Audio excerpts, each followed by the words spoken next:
Hi everyone, it's James here. Welcome to another video.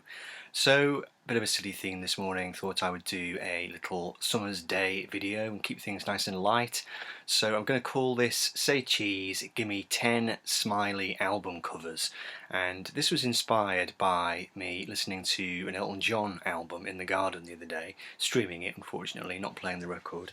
But it was this record. It was Rock of the Westies by Elton, and I was sat in the garden listening to the music and remarking to myself how happy and upbeat it sounded, and then I got thinking about the album cover and Elton's gap-tooth smile there, and it just got me thinking of album covers that feature people smiling, and I sat there trying to think of some examples, and it took me quite a while actually. I was quite surprised looking through the back catalogues of various artists how few people actually choose to smile on their album covers. And I mean, there's certain artists who you can just absolutely forget it. David Bowie, for example, you won't get a smile out of him. But there's a couple that sprung to mind, and I gradually pieced it together that there were 10 more that I could think of. Actually, there were more than 10, but I thought I would show 10, and then if anybody else wants to join in with this and show 10 or however many you can think of. So the first one that sprung to mind after Elton, this is one of my all-time favourite album covers. This is George Harrison and Cloud 9, which features him with a big cheesy grin. There you go, just get the angle right there.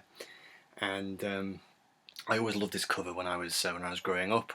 I love the fact that he had mirror sunglasses, which was a bit of a thing that I had back in my in my childhood. I always wanted a pair of mirror glasses. It's cheesy as hell as a cover, but it seems to sum up the happy, uplifting vibes on this record, so had to have it. There we go, Cloud 9, George's comeback album from 1987. And this one sprang to mind pretty quickly as well. This is a very famous compilation album.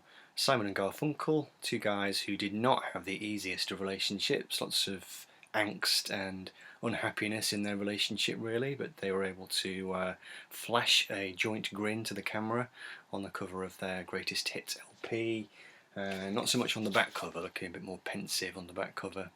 Talking of pensive, a group that I would have thought would have done a lot of smiling on their album covers is ABBA. In fact, they didn't really. There's one cover where maybe a couple of them are smiling, but it's not as obvious as you'd think for a band like that. Anyway, there we go. There's Paul and Art grinning away to their heart's content. This is one that I didn't think of. I just pulled it from the shelves as I was going through having a look. This was a charity shop find from a couple of years ago. Very cheap record here in the UK, but a good one. Sounds really good. This is the Dolly Parton, Linda Ronstadt and Emmylou Harris trio record, and you can see them there all with happy smiles on their faces. Maybe slightly less so on the back. But the front cover certainly, they're all flashing their gleaming white American teeth, and that's a great sounding record. If you ever see that in a charity shop, going cheap, couple of pounds, pick it up, sounds tremendous. So there we go. Dolly Parton, Linda and Emmylou and trio. I can't get the record straight today. I think it's because my computer is on a slight angle, so I'm having to constantly adjust all the time, but never mind.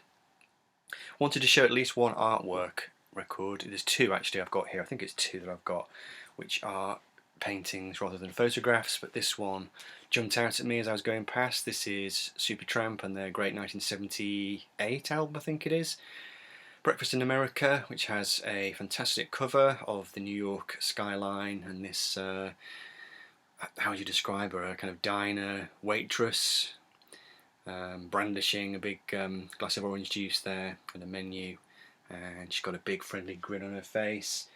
Who would not want to frequent her establishment? On the back, the band, there's a slight smile from one of them there, but it's not a particularly smiley back cover, but the front cover is certainly got a big grin on it, so there we go. Supertramp. Now this one, I nearly didn't feature it because there's only one person on the cover who's smiling, nobody else is, but I still classify it as a smiley album cover. And it's just because Bon Scott here has got such an infectious grin, and I've always loved this cover, the way that the other guys look quite menacing. They look like the kind of people you would not want to run into in a darkened alleyway. I mean, look at Malcolm there. You look so forbidding. Angus, of course, has the horns and the the forked tail. But then Bon Scott just chose that moment to give this big grin, and it's such a great cover because it just kind of shows that it's just a big joke, really. You know, they're not kind of Satanists or anything like that. Bon had a way with a winning smile. He also smiles on the back cover of Power Age as well, where they're all again looking quite menacing, and Bon's there grinning, looking like, yeah, this is just a big joke, really. So yeah, his grin makes that a really happy cover, and it's one that I wanted to feature. So there we go, Bon Scott in Akadaka from 1979, Highway to Hell. This is another great artwork one. I've been listening to a lot of this guy recently, and I'm going to do a video on him as soon as I can gather my wits about me. But this is Ry Cooder and his album Get Rhythm, which came from 1980 something, not quite sure when. Maybe 85, 86, that's a guess. And tremendous record. This is the album that features his cover, or is it a cover? No, it's an original song. Across the Borderline by Ry Cooder, Jim Dickinson and John Hyatt, which features a guest vocal spot from Harry Dean Stanton, and it has the most magical, enchanting slide guitar solo from Ry Cooder you'll ever hear.